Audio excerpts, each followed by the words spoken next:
सर्वप्रथम इयत्ता 10वीच्या सर्व विद्यार्थ्यांना सप्रेम नमस्कार। सराव संच 2.5 यामधील पुढचा प्रश्न म्हणजे प्रश्न क्रमांक 6 आहे। जर अल्फा आणि बीटा ही y वर्ग वजा 2y वजा 7 बरोबर 0 या वर्ग समीकरणाची मुळे असतील तर क्रमांक 1 अल्फा वर्ग अधिक बीटा वर्ग आणि क्रमांक 2 अल्फाचा घन अधिक बीटाचा घन च्या किमती काढा। मग ह्या किमती काढायच्या आपल्याला अल्फा वर्ग अधिक बीटा वर्ग आणि अल्फा घन अधिक बीटा घन या किमती काढण्यासाठी अगोदर अल्फा अधिक बीटाची किंमत काढावी लागते आणि अल्फा गुणिले बीटाची किंमत काढावी लागते। मग अल्फा अधिक बीटाची किंमत आणि अल्फा गुणिले बीटाची किंमत काढण्यासाठी अगोदर ए बी सी च्या किमती आपल्याला काढाव्या लागतात। नेहमीप्रमाणेच आपल्याला ए बी सी च्या किमती काढण्यासाठी आपलं नेहमीची पद्धत नेहमीच वाक्य काय आहे, त्या दिलेल्या वर्ग समीकरणाची तुलना ax वर्ग अधिक bx अधिक c बरोबर 0 शी करायची आणि त्यावरून abc च्या किमती काढायच्या व आलेल्या abc च्या किमती वरून अल्फा अधिक बीटाची किंमत आणि अल्फा गुणिले बीटाची किंमत काढायची। म्हणजे अल्फा अधिक बीटा आणि अल्फा गुणिले बीटा यांची किंमत काढल्यानंतर हे दोन किमती काढण्यासाठी जे विस्तार सूत्र आहे त्या विस्तार सूत्रामध्ये या दोन्ही किमतीची आवश्यकता आहे। तर सुरुवातीला गणित लिहून घेऊ। y वर्ग वजा 2y वजा 7 बरोबर आहे 0।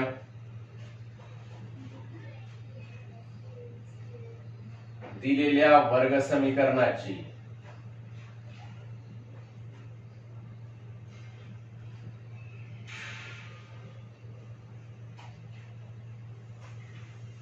ax वर्ग अधिक by अधिक c बरोबर आहे 0। ax वर्ग अधिक bx अधिक c बरोबर 0।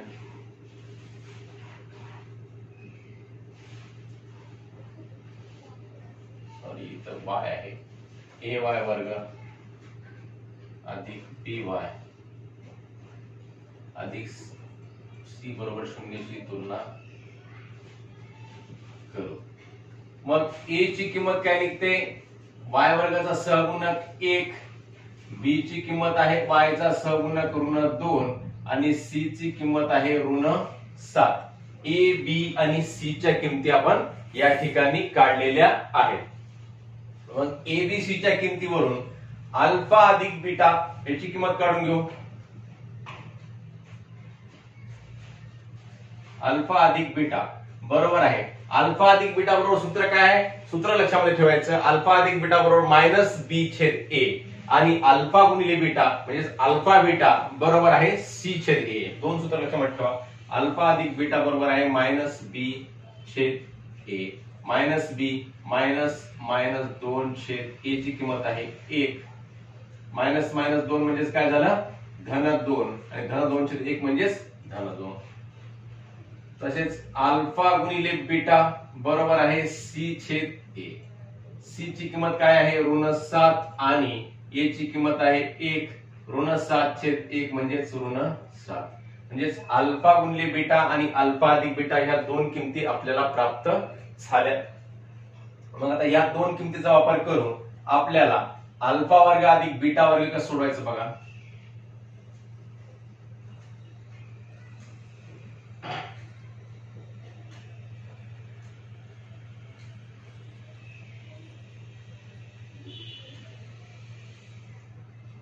अल्फा वर्ग अधिक बीटा वर्गाची किंमत काढायची आहे। मग अल्फा वर्ग अधिक बीटा वर्ग म्हणजे ही किंमत काढण्यासाठी a अधिक b या सूत्राचा वापर करायचा। a अधिक b कंसाचा वर्ग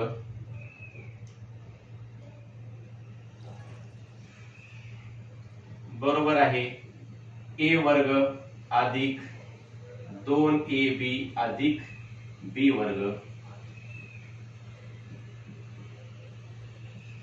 या सूत्रानुसार a अधिक b म्हणजेच काय झालं अल्फा अधिक बीटाचा वर्ग बरोबर आहे अल्फाचा वर्ग अधिक 2 अल्फा बीटा अधिक बीटाचा वर्ग। म्हणजेच आपल्याला अल्फा अधिक बीटाची किंमत काढायची आहे। मग अल्फा अधिक बीटा म्हणजेच अल्फाचा वर्ग अधिक बीटाचा वर्ग याची किंमत काढायची. अल्फाचा वर्ग अधिक बीटाचा वर्ग. मग याला आपल्याला असं म्हणता येते अल्फाचा वर्ग अधिक बीटाचा वर्ग. बरोबर आहे. फक्त बरोबरच्या चिन्हाच्या पलीकडची बाजू आपण अलीकडे मांडली आणि हे अल्फा अधिक बीटा किंवा याला असं सरळ मांडतो तुम्हाला समजण्यासाठी. अल्फा अधिक बीटाचा वर्ग वजा याच्यामधलं जे अधिक 2 अल्फा बीटा मधला जो भाग आहे हा जर काढला तर अल्फा वर्ग अधिक बीटा वर्ग याची आपल्याला किंमत काढायची. म्हणजे जी आपल्याला किंमत काढायची ती बाजू आपल्या बरोबर चिन्हाच्या पलीकडे राहते. मग अधिक 2 अल्फा बीटा जे आहे ते अधिक 2 अल्फा बीटा बरोबर चिन्हाच्या अलीकडे काय झालं वजा 2 अल्फा बीटा बरोबर आहे अल्फा वर्ग अधिक बीटा वर्ग. ही आपल्याला यांची किंमत काढायची. पण यांची किंमत काढण्यासाठी अल्फा अधिक बीटाची किंमत जी आपण इथे काढलेली आहे याचा वापर आपल्याला इथे कसा झाला बघा. आणि अल्फा गुणिले बीटा ही किंमत सुद्धा आपण इथे काढलेली आहे. मग या दोन्ही गोष्टीचा वापर याच्यासाठी आपण इथं आपण अल्फा अधिक बीटा आणि अल्फा गुणिले बीटा यांचा वापर करून अल्फा वर्ग अधिक बीटा वर्ग यांची किंमत काढू शकतो. आलेल्या किमती याच्यामध्ये ठेवून टाकायच्या. म्हणून याची बाजू बदलून घेऊ. अल्फा वर्ग अधिक बीटा वर्ग बरोबर आहे. किमती ठेवून टाकू वाटल्यास इथं. या पहिलीला अल्फा अधिक बीटाचा वर्ग अल्फा अधिक बीटा. अल्फा अधिक बीटाची किंमत किती आहे 2. 2 चा वर्ग वजा 2 गुणिले अल्फा बीटाची किंमत किती आहे ऋण 7. म्हणून अल्फा वर्ग अधिक बीटा वर्ग बरोबर आहे 2 चा वर्ग किती होते 4. मग वजा 2 गुणिले वजा 7 दोन्ही वजा वजा आहेत. दोन्ही ऋण ऋणचा गुणाकार काय होतो धन होतो. धन 7 दोन्ही 14. म्हणून अल्फा वर्ग अधिक बीटा वर्ग बरोबर आहे 14 अधिक 4 18.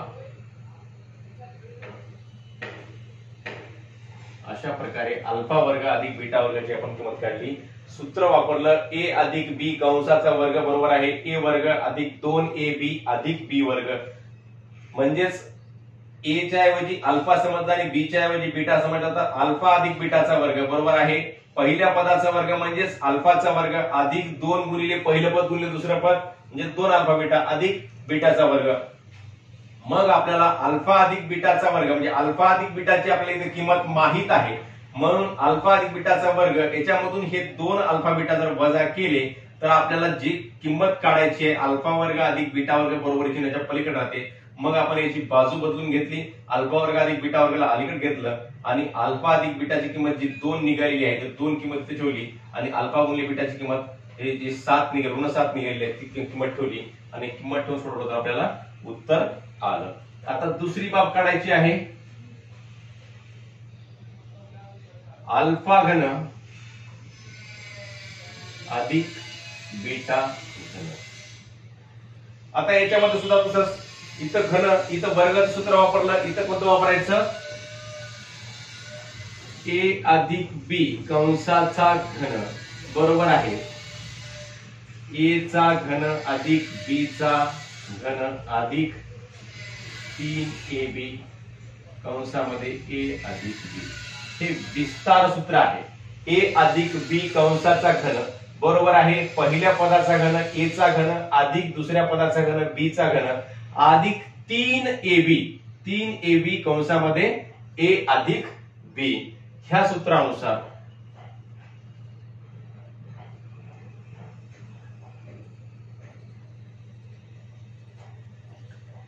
a च्या ऐवजी अल्फा लिहायचा आणि b च्या ऐवजी बीटा लिहायचा आणि हे सूत्र परत याचा विस्तार कसा होतो ते बघायचं.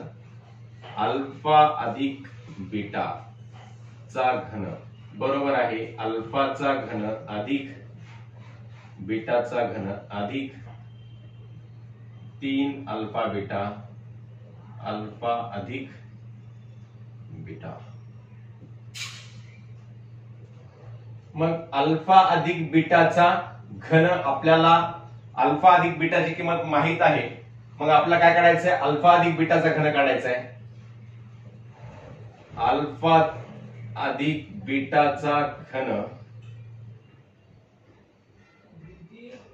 वजा 3 अल्फा बीटा अल्फा अधिक बीटा बरोबर आहे अल्फा घन अधिक बीटाचा घन, जी आपल्याला किंमत काढायची आहे. बरोबरी चिन्हाच्या पलीकडल्या बाजूला ही किंमत घेतली अल्फा घन अधिक बीटा घन आणि अधिक 3 अल्फा बीटा कंसामध्ये अल्फा अधिक बीटा जे आहे ते बरोबरीच्या अलीकडे अधिकचं काय झालं, वजा झालं. मग अल्फा अधिक बीटाचा घन, अल्फा अधिक बीटाची किंमत काय आहे, 2 आहे.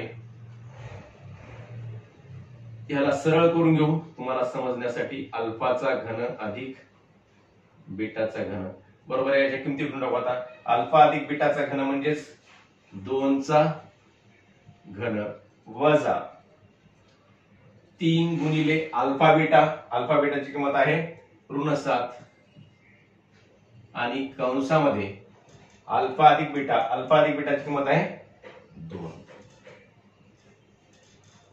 बरोबर आहे. 2 चा घन, 2 चा वर्ग 4 आणि 2 चा घन 8, 8 वजा 3 गुणिले ऋण 7 गुणिले 2, 7 दोन्ही ऋण 14 बरोबर आहे 8 वजा 14 28 14 त्रिकम 42 ऋण 42. हे वजा आणि हे 14 28 14 त्रिकम 42 ऋण 42 म्हणजेच 8 अधिक 42 बरोबर आहे 50.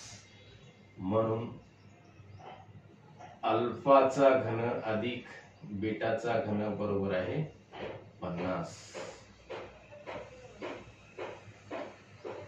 अशा प्रकारे आपण अल्फा वर्ग अधिक बीटा वर्ग आणि अल्फाचा घन अधिक बीटाचा घन ह्या किमती काढलेल्या आहेत. फक्त विस्तार सूत्र जे 2 सूत्र आहेत ते 2 सूत्र महत्वाचे आहेत. ए अधिक बी कंसाचा वर्ग बरोबर ए वर्ग अधिक 2ab अधिक बी वर्ग आणि ए अधिक बी कंसाचा घन बरोबर आहे ए चा घन अधिक बी चा घन अधिक 3ab अधिक 3ab कंसामध्ये ए अधिक बी. मग ह्यांच्या किमती ठेवल्यानंतर आपल्याला या ठिकाणी ए बी च्या ऐवजी अल्फा बीटा ठेवलं आणि नंतर मग काय करायचं, आपल्याला अल्फाचा घन अधिक बीटाचा घन याची किंमत काढायची आहे. मग अल्फा घन अधिक बीटाचा घन बरोबर आहे अल्फा अधिक बीटाचा घन वजा 3 अल्फा बीटा अधिकचं जे 3 अल्फा बीटा अल्फा अधिक बीटा जे आहे ते बरोबरी चिन्हाच्या अलीकडे आलं, अधिकचं झालं वजा आणि नंतर मग हे जे किमती ठेवल्यानंतर कॅल्क्युलेशन केलं तर आपलं उत्तर आलेलं आहे.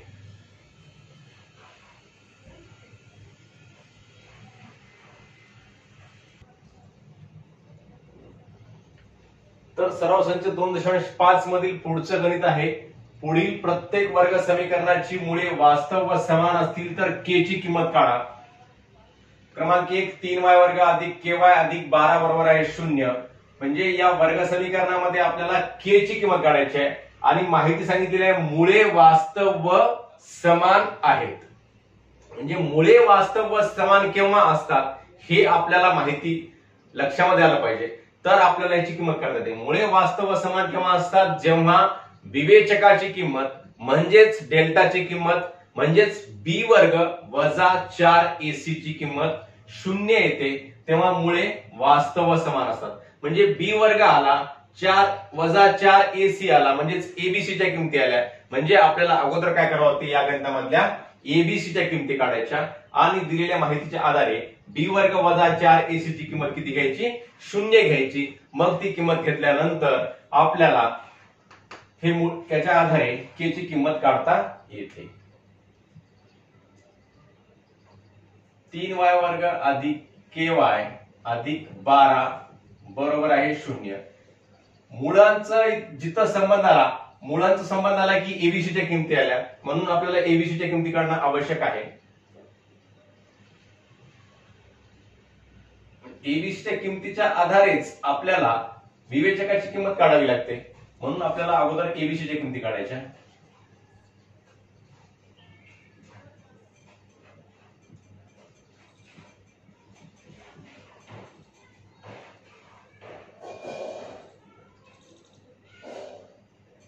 ए वाय वर्ग अधिक बी वाय अधिक सी बरोबर 0.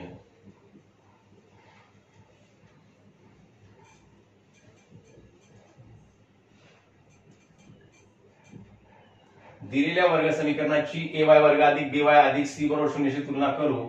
ए बरोबर आहे 3, बी बरोबर आहे y चा सहगुणक k आणि सी बरोबर आहे 12. म्हणून विवेचक बरोबर आहे बी वर्ग वजा 4ac बरोबर आहे बी वर्ग वजा 4ac. बी ची किंमत किती आहे? k चा वर्ग वजा 4 गुणिले a किती आहे? 3 आहे आणि सी किती आहे? 12 बरोबर आहे k वर्ग वजा 4 2 4 त्रिक 12 12 गुणिले 12 बरोबर आहे k वर्ग वजा 144. 12 गुणिले 12 चा गुणाकार 144 होतो म्हणजेच 12 चा वर्ग. तर आता आपल्याला विवेचकाची इतर किंमत निघाली. किती निघाली? k वर्ग वजा 144 ही विवेचकाची किंमत निघाली. परंतु आपल्याला गणितामध्ये काय सांगितलं? k वर्ग वजा 144 म्हणजेच विवेचकाची किंमत डेल्टाची किंमत किती सांगितली? वास्तव समान आहेत मुळे वास्तव समान केव्हा असतात? जेव्हा विवेचक बरोबर आहे. विवेचकाची किंमत काय असते? 0. येथे वर्ग समीकरणाची मुळे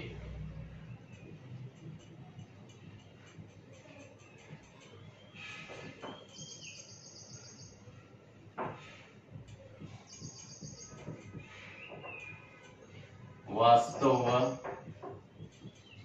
समान आहे. म्हणून बी वर्ग वजा 4ac बरोबर आहे 0.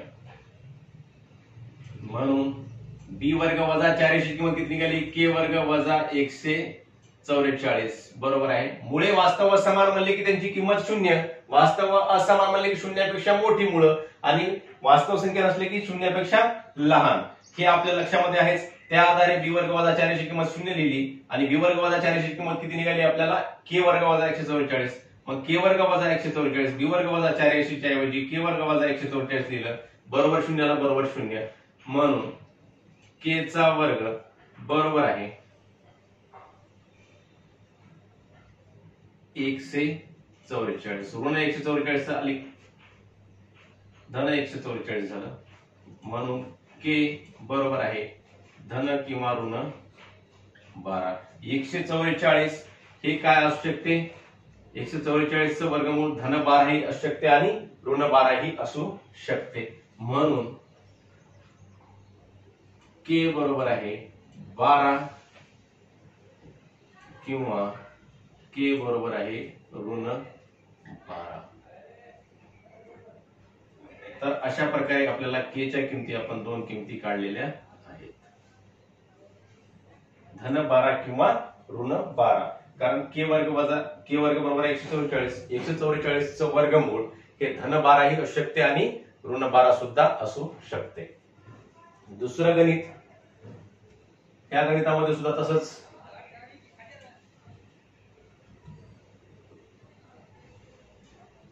kx हे गणित अगोदर वर्ग समीकरणाच्या समान रूपात लिहून घेऊ.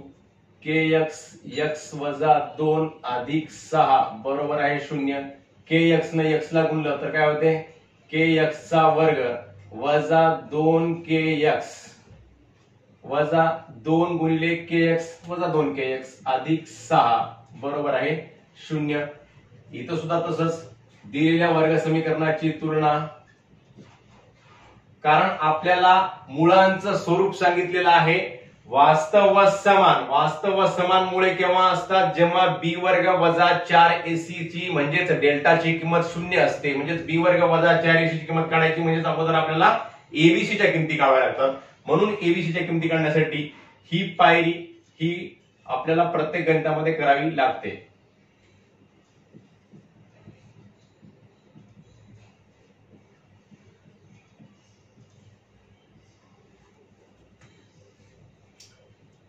ax वर्ग अधिक bx अधिक c बरोबर 0. ची तुलना करू. मग ए बरोबर काय येते? ए बरोबर आहे के एक्स वर्गाचा सहगुणक, बी बरोबर आहे वजा 2k आणि सी बरोबर आहे काय येते 6. ए बरोबर के एक्स वर्गाचा सहगुणक के आणि बी बरोबर आहे एक्स चा सहगुणक वजा 2k आणि सी बरोबर आहे 6. मग इथल्यासारखंच पुन्हा विवेचक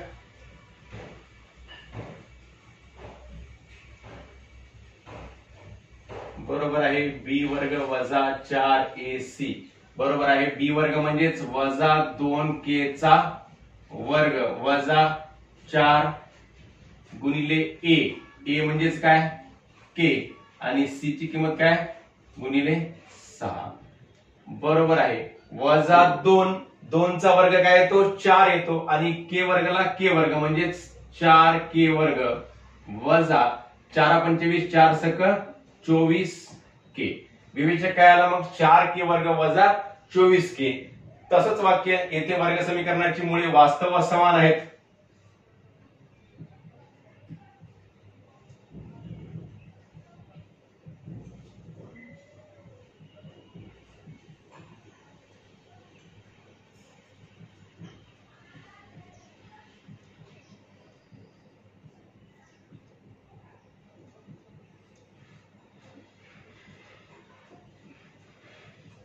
सांगितलेलीच माहिती आहे वर्ग समीकरणामुळे वास्तव समान आहेत म्हणून 4k वर्ग वजा 24k याची किंमत काय आहे. मग आता वास्तव समान म्हणल्यानंतर मुळे वास्तव समान केव्हा असतात जेव्हा बी वर्ग वजा 4ac म्हणजे विवेचकाची किंमत किती असते 0 असते.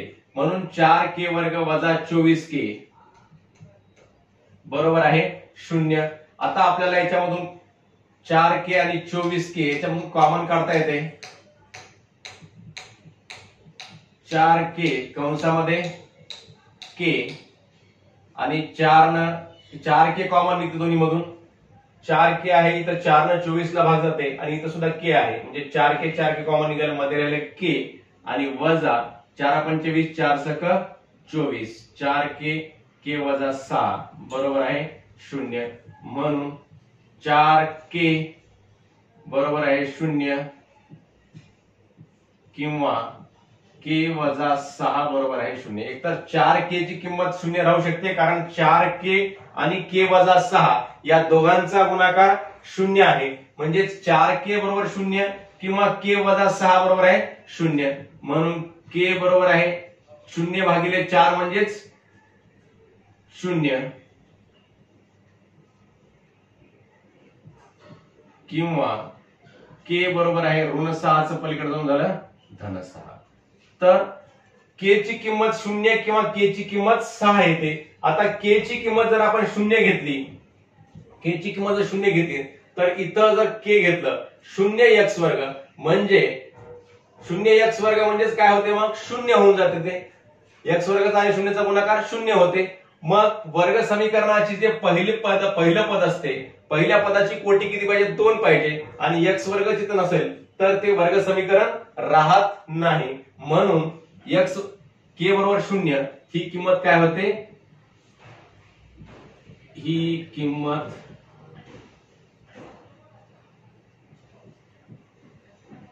अग्राह्य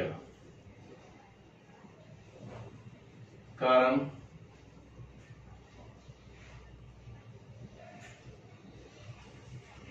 k बरोबर 0 घेतल्यास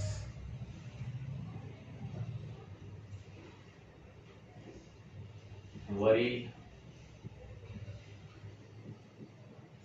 समीकरण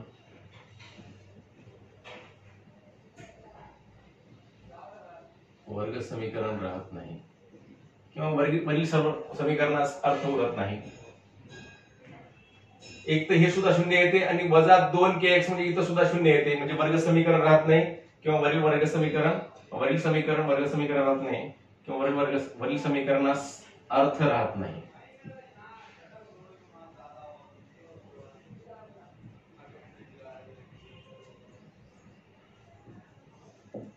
म्हणून k बरोबर आहे 6.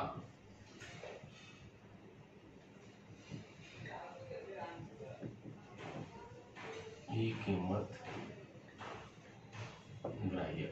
अशा प्रकारे हे दोन्ही गणित बघितलेले आहेत. kx कंसामध्ये x वजा 2 अधिक 6. सर्वप्रथम या kx न कंसाला गुणून घेतलं, काय झालं, kx वर्ग वजा 2kx अधिक 6 बरोबर 0. मग याची तुलना करून घेतली, एबीसीच्या किमती काढल्या. का काढल्या? कारण एबीसीच्या किमती काढल्याशिवाय आपल्याला विवेचकाची किंमत काढता येत नाही, आणि विवेचकाची किंमत इथं आपल्याला सांगितले, मुळांचं स्वरूप सांगितलं म्हणजेच विवेचकाची किंमत सांगितली. मुळांचं स्वरूप वास्तव व समान. वास्तव व समान केव्हा असते? जेव्हा बी वर्ग वजा 4ac म्हणजेच विवेचकाची किंमत 0 असते. मग आपण एबीसीच्या किमती काढल्या, एबीसीच्या किमतीवरून बी वर्ग वजा 4ac ची किंमत काढली, 4k वर्ग वजा 24k. मग 4k वर्ग वजा 24k यांची किंमत आपण 0 घेतली. का घेतली? कारण मुळे वास्तव समान आहेत, म्हणजे बी वर्ग वजा 4ac ची किंमत किती आहे? 0 आहे. म्हणून इथे 0 घेतलं. मग 4k कंसामध्ये k वजा 6 बरोबर आहे 0. मग 4k बरोबर 0 येते. एक तर या दोघांचा गुणाकार 0 आहे, म्हणजे एक तर 4k बरोबर 0 असलं पाहिजे किंवा k वजा 6 बरोबर 0 असलं पाहिजे. 4k बरोबर 0 घेतलं तर k ची किंमत 0 निघाली, आणि k वजा 6 बरोबर 0 घेतलं तर k ची किंमत 6 निघाली. परंतु k बरोबर 0 जर घेतलं तर आपल्याला या वर्ग समीकरणामध्ये हे वर्ग समीकरण राहत नाही, समीकरण राहत नाही, काहीच राहत नाही. कारण 0 ने x वर्गाला गुणलं तर 0 होऊन जाते, आणि 0 नच 2x ला गुणलं तरी 0 होऊन जाते, म्हणजे आपलं वर्ग समीकरण शिल्लक राहत नाही. म्हणून k बरोबर 0 ही किंमत अग्राह्य आहे, आणि 0 घेतल्यास वर्ग समीकरणास अर्थ राहत नाही. म्हणून k बरोबर 6 ही किंमत ग्राह्य. अशा प्रकारे आपण सराव सत्र 2.5 सोडवला आहे. आपण सुद्धा या सर्व गणितांचा सराव करावा आणि सोडवावा. धन्यवाद. जय गुरु.